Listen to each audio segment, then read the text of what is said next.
जय Hind and hello guys, स्वागत है आपका आपके अपने YouTube चैनल ज्ञानदेह होस्ट में। और इस वीडियो में मैं आपको बताने वाला हूं राजस्थान 4th ग्रेड यानी कि चतुर्थ श्रेणी कर्मचारी भर्ती 2025 अप्लाइंग ऑनलाइन प्रोसेस के बारे में, जहां पर आपको लेटेस्ट अपडेट के साथ में फॉर्म को कैसे फिल करना है इसके बारे में संपूर्ण जानकारी दी जाएगी। और गाइज आपके सामने जो इशू आ रहा है कि अभी आप अपनी ये वेबसाइट ओपन भी नहीं कर पा रहे, मैं यहाँ पर लगातार काफ़ी टाइम से इसको बार बार रिफ्रेश करके ओपन करने की कोशिश कर रहा हूँ, बट मेरे सामने यहाँ पर इस तरह से आधी अधूरी वेबसाइट ओपन हो रही है। तो मैं समझ सकता हूँ कि बहुत सारे कैंडिडेट ऐसे हैं जो इस प्रॉब्लम को फेस कर रहे हैं, बल्कि बहुत सारे नहीं, सभी के सभी कैंडिडेट इस प्रॉब्लम को फेस कर रहे होंगे, क्योंकि जब वेबसाइट के ऊपर लिमिट से ज़्यादा कैंडिडेट विजिट करते हैं तो ऐसे में वेबसाइट का सर्वर डाउन हो जाता है। और क्योंकि आज आपके फॉर्म को भरने की लास्ट डेट है 19 अप्रैल 2025, तो ऐसे में बहुत सारे कैंडिडेट ऐसे हैं जो कि अपना फॉर्म नहीं भर सके और आज के टाइम में इस फॉर्म को भरने की कोशिश कर रहे हैं। इसके पहले तक आपको OTP की प्रॉब्लम आ रही थी कि आपके सामने OTP नहीं आ रहे थे, और अभी भी बहुत सारे कैंडिडेट ऐसे हैं जो कि OTP की प्रॉब्लम फेस कर रहे हैं।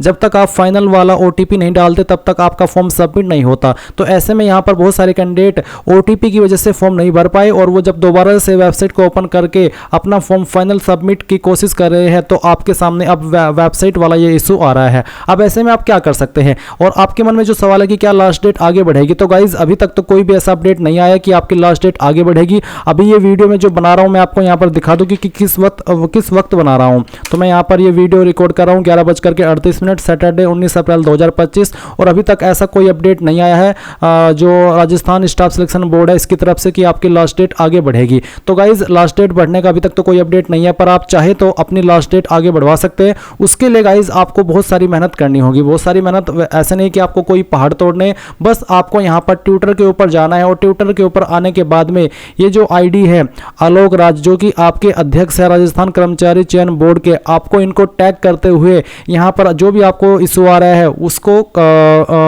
मेंशन करना होगा कि सर हम फॉर्म नहीं भर सके, लास्ट डेट आगे बढ़ा दीजिए। या फिर आप एक ट्विटर के ऊपर ट्रेंड चला सकते हैं। अगर आपने ट्विटर की जो ट्रेंडिंग लिस्ट है उसके अंदर अपना जो टैग है वो कंसिडर करा दिया, वो आपने यहाँ पर रैंक करा दिया, तो फिर आपको यहाँ पर उसके बारे में जल्द ही अपडेट मिलेगा। आप देख सकते हैं कि ये 17 अप्रैल 2025 का एक ट्वीट डाला है कि 4th क्लास भर्ती फॉर्म लास्ट डेट 19 अप्रैल है। आज लगभग 18 लाख फॉर्म्स भरे जा चुके हैं। कल OTP की शिकायत मिली, सुधारने का प्रयास किया गया। वैसे पिछले 24 घंटों में लगभग 75,000 फॉर्म भरे जा चुके हैं। चूंकि सभी लास्ट मिनट में फॉर्म्स भरते हैं, साइट जाम हो रही है, मगर प्रयासरत रहे। तो ये इन्होंने एक जो ट्वीट है वो किया था अप्रैल 17 में। तो आप यहाँ पर इसमें और भी इनको टैग करके ट्वीट कर सकते हैं ताकि इन्हें पता चले कि हाँ बहुत सारे कैंडिडेट ऐसे हैं जो कि अपना फॉर्म नहीं भर सके, और आपको ज़्यादा नहीं 2-4 दिन का समय और मिल जाए फॉर्म को भरने के लिए, जिससे क्या होगा आपकी वेबसाइट भी सही से काम करने लगेगी, और जो कैंडिडेट रहेगा ये फॉर्म भरे बिना वो कैंडिडेट भी फॉर्म भर लेंगे। तो आपके पास एकमात्र ऑप्शन है यहाँ पर ट्विटर के ऊपर इनको टैग करके एक हैशटैग चलाने का, जिससे कि आपकी लास्ट डेट आगे बढ़े और वेबसाइट में आपको जो इशू आ रहे हैं वो सोल्व करके दिया जाए और आप अपना फॉर्म बिना किसी मिस्टेक के भर सके। तो जरूर गाइज ये आप जरूर कीजिएगा। मैंने आपको यहाँ पर ID बता दी है, ट्विटर के ऊपर आइए, नहीं है ट्विटर तो उसको डाउनलोड कर लीजिए और इनको यहाँ पर टैग करके लास्ट डेट एक्सटेंड इस तरह का कोई एक हैशटैग आप चला दीजिएगा, सभी आपस में बात करके कमेंट के माध्यम से भी और ट्विटर के ऊपर आकर के भी। तो आपको यहाँ पर कोई ना कोई एक अपडेट मिल ही जाएगा। अब गाइज जैसे ही आप वेबसाइट सही से ओपन कर ले, या फिर जो कैंडिडेट वेबसाइट को सही से एक्सेस कर पा रहे हैं तो उनको कैसे फॉर्म को भरना है उसकी जानकारी आप जान लीजिए। तो जो लिंक मैंने आपको वीडियो को डिस्क्रिप्शन में दिया है आप ओपन करेंगे, सभी जानकारी यहाँ पर दी गई है। अगर आपने OTR नहीं करके रखा तो इसके लिए एक मैंने अलग से वीडियो बनाई हुई है, आप इस वीडियो को वॉच करके OTR कर सकते हैं। एंड देन आप इंपोर्टेंट लिंक के सेक्शन में आएंगे और अप्लाइंग ऑनलाइन लिंक ओपन करेंगे। देन आपके सामने यहाँ पर SSO का इंटरफेस आ जाएगा। मैं आपको बता दूं कि अगर आपने इस वेबसाइट का इस्तेमाल करके पिछले 4-5 साल के अंदर कोई भी फॉर्म भरा है तो आपका अकाउंट बना हुआ होगा, आपको यहाँ पर दोबारा से रजिस्ट्रेशन करने की आवश्यकता नहीं है।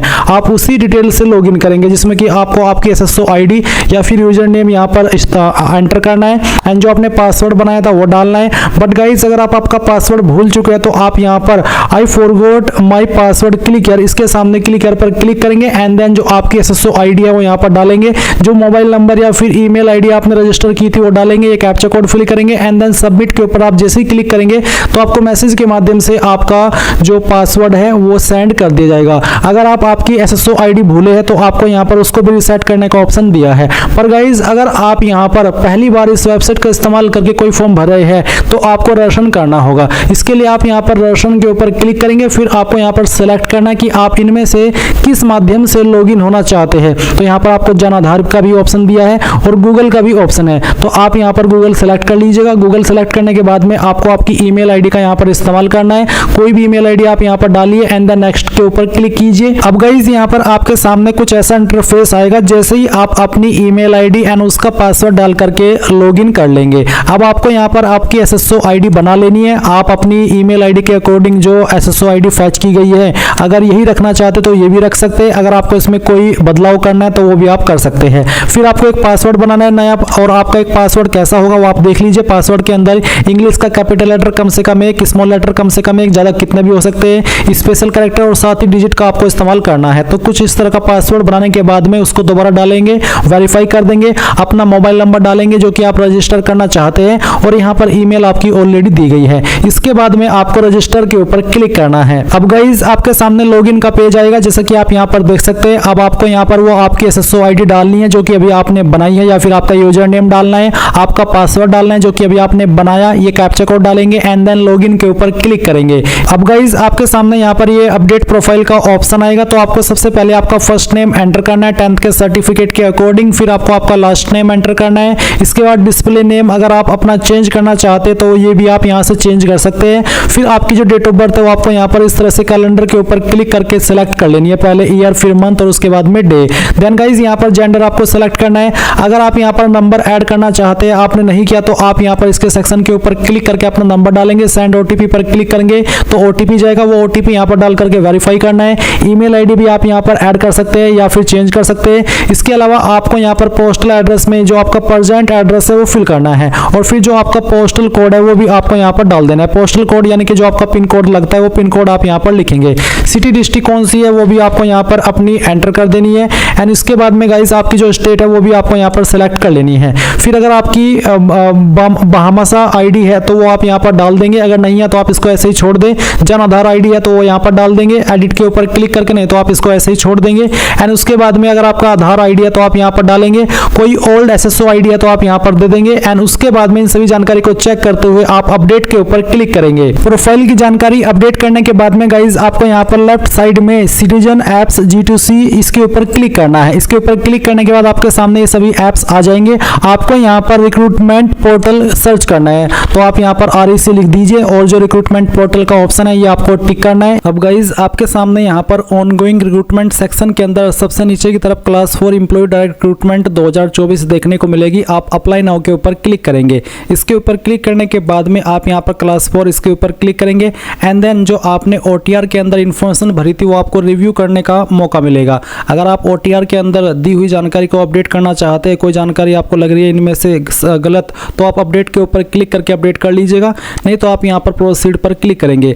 प्रोसीड पर क्लिक करने के बाद अब आपको यहाँ पर आपके अन्य जानकारी भरनी है, जैसे कि मदर नेम आपको यहाँ पर देने का मौका मिलेगा। अगर आपको यहाँ पर ये जो ग्रे वाइट है इसमें कोई चेंजेस करना है तो आप OTR की इन्फॉर्मेशन अपडेट करके यहाँ पर राइट साइड में क्लिक करके अपडेट प्रोफाइल पर क्लिक करके कर सकते हैं, अन्यथा आपकी जानकारी यहाँ पर ऐसे ही आएगी जैसे कि आप यहाँ पर देख सकते हैं।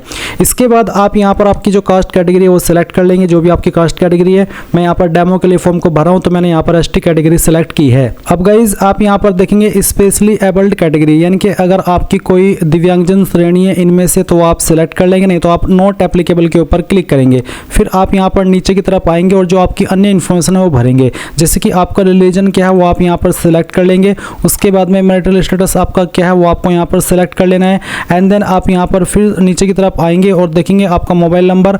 अगर आपका मैरिटल स्टेटस अनमैरिड के अलावा अन्य है तो आपको यहाँ पर जीवित बच्चों की संख्या देनी है, 1/6/2002 से पहले कितनी है और 1/6/2002 के बाद में कितनी, और अगर आप अनमैरिड है तो आप यहाँ पर इसमें 00 लिख देंगे। फिर व्हाट्सअप मोबाइल नंबर अगर आपका अलग से है तो आप यहाँ पर डाल दीजिएगा। इसके बाद आप यहाँ पर देखेंगे ईमेल ID, उसके बाद में आधार ID डालने के बाद आप वेरीफाई के ऊपर क्लिक करके इसको वेरीफाई कर देंगे। जन आधार ID आपके पास अगर है तो वो भी आप यहाँ पर डाल दीजिएगा। फिर पूछा है अप्लाइंग फॉर, क्या आप राजस्थान के अनुसूचित क्षेत्र से संबंधित है, अगर हाँ तो यस, अगर नहीं तो आप नो करेंगे। फिर जो आपका प्रेजेंट एड्रेस है वो आप यहाँ पर भरेंगे, लाइन 1 और 2 3 के अंदर आप थोड़ा थोड़ा पार्ट आपके एड्रेस का डाल दीजिएगा।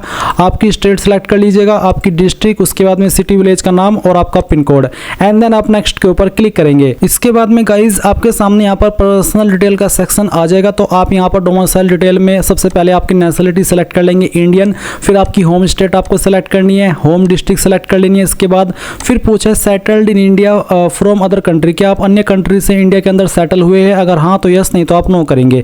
फिर कुछ और सवालों के आंसर करने हैं, जैसे कि क्या आप भूतपूर्व सैनिक है, अगर हाँ तो यस, नहीं तो आप नो कीजिए। क्या आप एक उत्कृष्ट खिलाड़ी है, अगर हाँ तो यस, नहीं तो यहाँ पर भी आप नो कर देंगे। क्या मौजूदा राज्य सरकारी मौजूदा सरकारी विभाग या सार्वजनिक उपक्रम कर्मचारी है, अगर हाँ तो यस, नहीं तो नो कर दीजिए। फिर एनी एडिशनल एज रिस्ट्रिक्शन, अगर आपकी इनमें से कोई कैटेगरी जैसे कि एक्सप्रेशनर, एनसीसी कैडेट, इंस्ट्रक्टर, तो आप सिलेक्ट कर ले, नहीं तो आप नॉट एप्लीकेबल सेलेक्ट करेंगे और नेक्स्ट के ऊपर क्लिक कर देंगे। अब आती है क्वालिफिकेशन की जानकारी। तो मैंने OTR करके रखा है, इसलिए मेरी जानकारी यहाँ पर भरी हुई है। और क्योंकि अगर आप पहली बार SSC की वेबसाइट का इस्तेमाल करके कोई फॉर्म भर रहे हैं तो आपको यहाँ पर सबसे पहले सेकेंडरी यानी कि 10वीं की इन्फॉर्मेशन देनी है। इसमें सब्जेक्ट ग्रुप, तो सब्जेक्ट ग्रुप आप चाहे तो यहाँ पर इस वाले सेक्शन में या तो ऑल जनरल सब्जेक्ट लिख सकते हैं या फिर नॉट एप्लीकेबल लिख सकते हैं, दोनों में कोई इशू नहीं आएगा। उसके बाद किस बोर्ड के द्वारा आपने आपकी 10वीं पास की, उस बोर्ड का नाम आप यहाँ पर लिखिएगा। फिर आपका रोल नंबर क्या था या इनरोलमेंट नंबर क्या था, कोई एक चीज़ आप यहाँ पर डाल दीजिए। उसके बाद आपके नंबर किसके अंदर थे, CGPA, ग्रेड, परसेंटेज, तो जो भी था वो आप सेलेक्ट कर लीजिए। मेरा परसेंटेज है तो मैंने परसेंटेज सेलेक्ट किया है। किस साल के अंदर पास कर ली थी वो साल सेलेक्ट कर लेंगे और परसेंटेज आपकी कितनी थी या फिर ग्रेड आपकी कितनी थी वो यहाँ पर भर दीजिएगा। अगर आपने 12वीं भी की है तो आप 12वीं की इन्फॉर्मेशन भी सेम तरीके से भरिए, पहले सब्जेक्ट ग्रुप, फिर उसके बाद में बोर्ड का नाम, 12वीं का रोल नंबर, नंबर किसके अंदर थे वो, आपका पासिंग ईयर और आपकी परसेंटेज। अगर आपने कोई डिप्लोमा किया तो उसकी जानकारी भर सकते हैं सेम तरीके से, ग्रेजुएशन की है तो उसकी जानकारी भी आप यहाँ पर भर सकते हैं। उसके बाद आप नीचे की तरफ आएंगे और नेक्स्ट के ऊपर क्लिक कर देंगे। अब आता है आइडेंटिफिकेशन एंड इनक्लोजर, तो आप यहाँ पर आपका फोटो साइन अपलोड करेंगे। फोटो का साइज 50 से 100 KB के बीच में और सिग्नेचर का साइज 20 से 50 KB के बीच में रखा है। तो चूज फाइल के ऊपर क्लिक कीजिए और जहाँ पर भी आपकी फोटो फाइल है वो आपको सेलेक्ट कर लेनी है। मैं इस फॉर्म को डेमो के लिए भर रहा हूँ तो मैं यहाँ पर एक रैंडम फाइल ही अपलोड करने वाला हूँ। तो चलिए मैं इस फाइल को सिलेक्ट करता हूँ, ओपन करता हूं। मैंने यहाँ पर जो फोटो अपलोड किया इसके नीचे डेट लिखी है, पर आपको डेट लिखना अनिवार्य नहीं है, आप लिखना चाहे तो लिख सकते हैं। और अगर आप लिखेंगे तो 3 महीने से पुरानी ज़्यादा डेट मत लिखिएगा। और फिर से कह दूं कि डेट लिखना अनिवार्य नहीं है, बस मेरे पास ये फोटो अवेलेबल था तो मैंने इसको यहाँ पर अपलोड कर दिया। अब आप आपका सिग्नेचर अपलोड करेंगे तो जहाँ पर भी आपकी साइन की फाइल है वो आप यहाँ पर सेलेक्ट कर लीजिएगा और उसके बाद में आप यहाँ पर इसको ओपन करेंगे तो आपका सिग्नेचर इस तरह से आ जाएगा। विजिबल बॉडी मार्क, आपकी बॉडी के ऊपर निशान जिससे आपकी बॉडी की पहचान होती है। अगर आपकी बॉडी के ऊपर ढूंढने के बाद भी कोई मार्क नहीं है तो आप यहाँ पर नो मार्क लिख दीजिएगा और उसके बाद आप यहाँ पर नेक्स्ट के ऊपर क्लिक कीजिएगा। अब आपके सामने प्रेफरेंसेस का ऑप्शन आ चुका है, तो आप पहली प्रेफरेंस इनमें से किस डिपार्टमेंट को देना चाहते हैं वो आपको सेलेक्ट कर लेना है। सेकंड प्रेफरेंस किसको देनी है, थर्ड प्रेफरेंस किसको देनी है, इस तरह से आप दे दीजिएगा आपकी चॉइस के अकॉर्डिंग और फिर नेक्स्ट के ऊपर क्लिक करिएगा। नेक्स्ट के ऊपर क्लिक करने के बाद जो भी जानकारी आपने शुरू से लेकर अभी तक भरी है उसका प्रीव्यू आपके सामने है। और यहाँ पर गाइज अगर आपके सामने हैंड रिटन डिक्लेरेशन अपलोड करने का ऑप्शन आए और लाइव फोटो का ऑप्शन आए तो आपको लाइव फोटो अपलोड करना है और हैंड रिटन डिक्लेरेशन के अंदर क्या अपलोड करना है वो जान लीजिए। मैंने जो लिंक दिया हुआ है इस वीडियो के डिस्क्रिप्शन में आप ओपन करेंगे, इसके बाद में आप हैंड रिटन PDF डाउनलोड कर लेंगे। डाउनलोड करने के बाद में इस तरह का इंटरफेस आएगा। यहाँ पर आपको बोला अभ्यर्थी यहाँ से हिंदी में लिखे, हिंदी प्रारूप जो हिंदी में लिखा है हिंदी में लिखना है और जो इंग्लिश में लिखा हो इंग्लिश में लिखना है। बस आपको नेम ऑफ एप्लीकेंट की जगह पर अपना नाम, फादर नेम और डेट ऑफ बर्थ यहाँ पर लिखनी होगी, सिग्नेचर कर देने होंगे, SSO ID देनी होगी, OTR नंबर देना होगा और परमानेंट एड्रेस देना होगा। फिर आप इस फाइल को स्कैन करके अपलोड कर देंगे जहाँ पर भी अपलोड करने का आपके सामने ऑप्शन है। क्योंकि मैंने OTR करके रखा है और मेरे सामने ये ऑप्शन आ चुका है, मैंने एक बार इसमें अपलोड कर दिया तो बार बार मेरे से ये चीज़ नहीं ली जा रही है।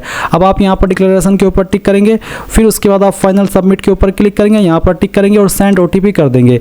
इसके बाद नंबर और ईमेल के ऊपर दोनों पर OTP जाएगा, वो OTP यहाँ पर डालिए और वेरीफाई OTP कर दीजिए। अगर गाइज आप लोग इस फॉर्म को पहली बार भर रहे हैं SSO की वेबसाइट का इस्तेमाल करके तो आपको यहाँ पर एप्लीकेशन फीस पे करने का एक ऑप्शन देखने को मिलेगा। और अगर आप यहाँ पर SSO की वेबसाइट का इस्तेमाल करके पहले भी फॉर्म को भर चुके हैं तो गाइज फिर आपको यहाँ पर कोई फीस पे करने का ऑप्शन नहीं मिलेगा, डायरेक्टली आप अपने फॉर्म का फाइनल प्रिंट आउट ले पाएंगे। तो आप देख सकते हैं कि मेरे सामने यहाँ पर कोई पेमेंट करने का ऑप्शन नहीं आया और डायरेक्टली मेरा फॉर्म फाइनल सबमिट हो चुका है। अभी आप यहाँ पर प्रिंट के आइकन के ऊपर क्लिक करेंगे, अगर आपके पास प्रिंटर मौजूद नहीं है तो आप इसको PDF के रूप में सेव कर लेंगे और बाद में प्रिंट करा लीजिएगा। इस तरह से आप लोग राजस्थान 4th ग्रेड कर्मचारी भर्ती 2025 फॉर्म को भरेंगे। आई होप ये प्रोसेस आपको पसंद आया होगा। So thanks for watching. जय हिंद।